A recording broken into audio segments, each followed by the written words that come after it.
Friends, welcome back. So far in this class, we have spent our time organizing data and thinking briefly about some of the important characteristics of data. And today, we are going to go into greater detail on some of those important characteristics. The characteristics of data that are important were characterized, sorry for that, in an acronym, CV DOT. C stood for center, but we're also interested in the variation, distribution, outliers, and any time effects on the data. In this video, we're just looking at measures of center. It may not have occurred to you, but there are several ways to think about the center of a data set. The most common way is the arithmetic mean, although we will talk about three other ways as well. The mean is what you get when you add up all of the data values and you divide by the total number of data values that are there. A lot of people say the word average, and what they mean is the arithmetic mean. However, average is not a term that statisticians use because it's confusing a little bit when there are these other measures of center. So the arithmetic mean, or just the mean, you add up all the values in the data set and you divide by the number that are there. We'll do an example in a minute. The important characteristics, the sample mean, the mean taken from a sample, is pretty good at capturing the mean of an overall population that you might be interested in studying. So if you're looking for a good measure of center of a population and you want to learn about that simply by gathering a sample, the mean is a good measure of center to use for that purpose. So sample means do a good job of characterizing the overall population that they are drawn from. Sample mean uses every data value. A disadvantage is that because it uses every data value, it is susceptible to outliers. So if there's a really large or really small number in the data set that doesn't really fit with the data set, a so-called outlier, it's going to affect the mean.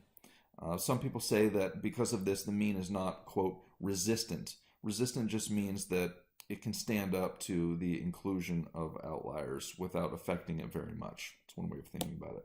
In fact, here's a definition of resistant. The presence of outliers doesn't affect it very much. Some measures of center are very resistant. The mean is not one of them. Now, in order to calculate the mean, you just add up all the values and divide by the number that exist. But there is some notation for the formula that will be useful to us later in the course, so this is a good time to introduce it. This weird-looking E sort of thing here, this is a Greek letter, the Greek letter sigma. Uppercase sigma to be exact. And what this means, this is the beginning of what's called summation notation. What this sigma means is that you add up everything to the right of it. Usually there will be stuff to the right of the sigma that tells you what it is you're adding up. In this case, we're adding up the individual data values, and we use this notation, little x, in order to signify the data values. N is the number of data values in total of a sample. That's little n. Big N, capital N, is the total number of data values in the population. Usually we're not going to study the whole population. We're just going to look at a sample from the population and use it to represent that population. This is what inferential statistics is at its heart. Inferential statistics involves looking at a sample and making inferences about the population from the sample, hence the term inferential statistics. Now, here is your, let me get there, hold on a minute. Here is a formula for the sample mean. You add up, here's your sigma x, the numerator here says you add up all of the x's, and then you divide by n, the number of values. And this is the proper notation for a sample. The sample mean is called x bar. The sample of the entire population is called mu. That's what this letter is. This is another Greek letter. Okay, so x bar is the mean of a sample. Usually we're using that to estimate the mean of the population because we don't want to measure the whole population. It's time consuming, and the power of inferential statistics says it's actually not necessary. You can just look at a sample to learn about the population, and if the sample is big enough and truly random in that it represents everyone in the population, then the sample's good enough. So these are just two different notations for the mean depending on if you're looking at the sample You can tell because you're dealing with x bar and little n, and down here you're calculating the mean of the population. You can tell because you have mu and big N to represent those same things. Okay, so here is an example. All right, so these are data speeds that are measured at airports for Verizon in this case. So these are 5 of Verizon's data speeds. What we'd like to know is what is the mean data speed for Verizon. So we're going to add up these 5 and then, well, divide by 5. Here's how it looks, right? X bar, here's the formula. You add up all the x's, divide by n. Well, here are all of the x's. Remember, the x's are the individual pieces of data. So we add up all those data speeds, divide by 5 because there were 5 data speeds given, and we've got a mean of 30.74. Now notice the rounding here was taken out to the hundredths place. General rule of thumb when you round is, first of all, wait as long as possible to round. Do not round and then do calculations, because then a lot of times you're multiplying your rounding error, which is bad. You want to minimize errors, not multiply them, right?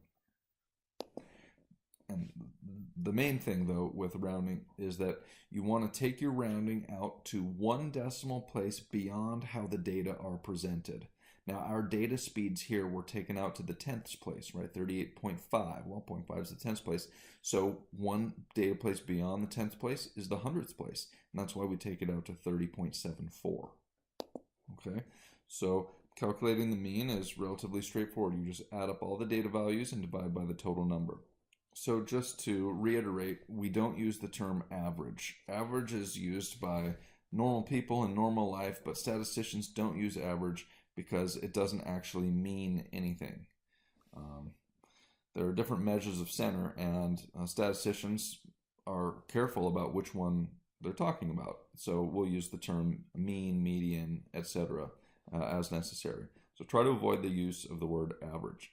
Now the second measure of center is the median, and this is the measure of center where that you find when you order the data from biggest to smallest or vice versa, and you look at the one in the very middle of the data set. So the median, typically, if it's an odd number in the data set, will have an equal number of values above and below. So the median, you're just arranging the data from biggest to smallest or vice versa and picking the value right in the middle of the data set. So some important characteristics of the mean. We'll do an example in a minute. This one is resistant in that if there are outliers, it's not going to have an effect on the mean because the mean is just the one located in the very middle. It doesn't matter if there's, a really big value out on the end or a really small value out on the other end. You can just kind of ignore those for the purposes of thinking about the median. So the median's the one in the middle. That's good. That can be a little bit confusing if there are an even versus an odd number of values in the data set. If you have an odd number of values in the data set, then the value in the middle will have an equal number of values above it and below it. And so pretty easy to figure out what the median is in that case. However, if the number of data values is even, there is no value in the middle of that data set that has an equal number above and below. So in that case, what we do is calculate the mean of the 2 middle numbers. I'll give you an example here. Okay, so here's a data set with an odd number of values. There are 5 values here. To find the median, we want to put these in order and just pick the one in the middle. So here are those same data values in order. Here's the one in the middle. You can tell because there's an equal number on below it and an equal number above it. So that's the median if you have an odd number of data values. If you have an even number of data values, you still have to put them in order, but then you take the mean of the 2 middle values. For example, here are 6 data values.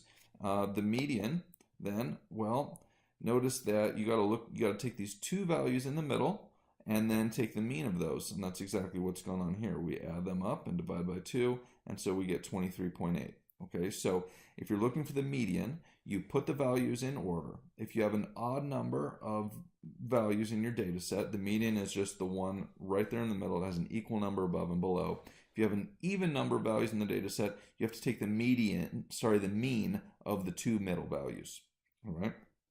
Okay, so that's the median. Third measure of center is the mode. This is the one that occurs most frequently. And some cool things about the mode, you don't need strictly quantitative data. You can do this with qualitative data too, right? I mean, if we had observations of people's eye color, the mode would certainly be brown because brown is the most common eye color. So you can do this with qualitative data. That's nice. We're not going to spend much time on that, but it's a cool thing to note. Another thing to note is that a data set can have no mode, one mode, or multiple modes. It's the value that occurs most frequently. So if all of the data values occur only one time, none of them occur most frequently, so you have no mode. You can imagine you can definitely have situations where one value occurs more than others, or you can have situations where you have a couple values that occur the same number of times. In that case, you might have multiple modes. Okay, so let's have a look at some examples. Well, these are just what I was just talking about. When you have two modes, it's called bimodal. When you have more than two modes, your data set is multimodal. When you have no mode, you just say, well, there's no mode. So here is an example. Here are some sprint data speeds from some airports. And you can see with these 7 speeds, there's one value that occurs frequently, more than the others anyway, and that's 0.3. So in this case, 0.3 occurs more than all the other values. We say we have one mode, it is 0.3. Okay. Here's a data set with 2 modes, right? You can see that the 0.3 and the 4.0 occur more than all the other values, and for that and they occur the same number of times. And for that reason, you have 2 modes, 0.3 and 4.0. You can have no mode, like this data set here, where they all occur only one time. No value is repeated, hence there is no mode there. Okay, so the mode is just the one that you see most frequently. The mid-range is our last measure of center, and this one is almost never used because the other ones are better. However, you may see it in some applications. The mid-range is simply the maximum data value plus the minimum data value divided by 2. It's and that's it. So it's totally susceptible to outliers. That's one issue, right? We say that it is not resistant at all. And here are some of the other important properties, right? It's really easy to compute. That's nice. It does reinforce the idea there's multiple ways to think about the center, although we don't use this one very much at all. And that is really about all I want to say for the mid-range, okay? So here's an example. Here are your Verizon data speeds. There are 5 of them. To find the mid-range, you just identify the maximum data value, add it to the minimum data value, divide by 2, and that's what we've done here. 55.6 is the max, 14.1 is the min. We add those together, divide by 2, and we get a mid-range of 34.85. So these, friends, are your 4 measures of center. I hope this brief video was helpful. We can do some examples together in forthcoming example type video.